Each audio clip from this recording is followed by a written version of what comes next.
Hey everybody, now we're going to move into an area of product costs as far as the idea behind monitoring and managing costs. And so this is always an interesting area because whenever it smacks of finance or accounting, people get a little nervous and kind of shy away from studying for it. And so if you find you're feeling that way, kind of push yourself a little bit more.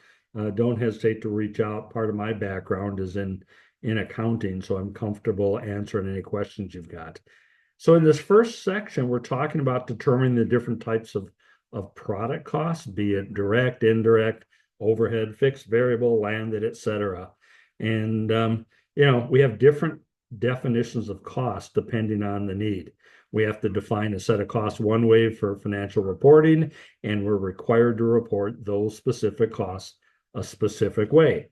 For managerial accounting, we can define and show the same data in different ways so as to allow ourselves to make more informed decisions.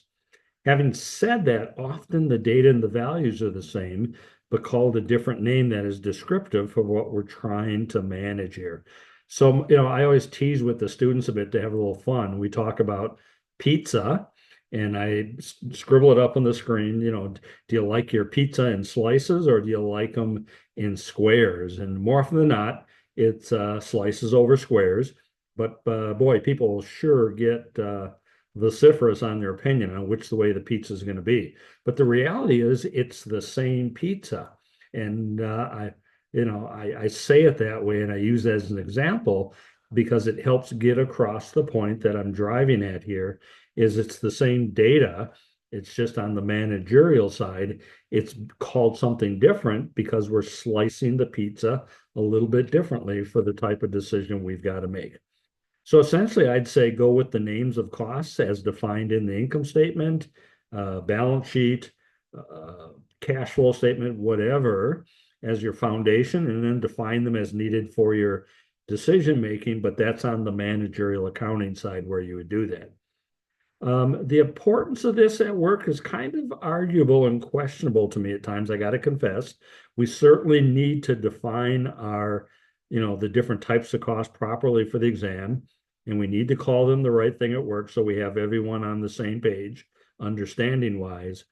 But I sometimes wonder if we get into a little bit too much being persnickety or picky on some of these things. And we could probably simplify the conversations a bit and not get so, hung up in the minutia. So the impact for me is just using the right definition and format of the data for the need and the situation, whether it's on the financial side, which is defined for us, or over on the managerial side, which gives us leeway on how we want to define different costs for our own internal decision making.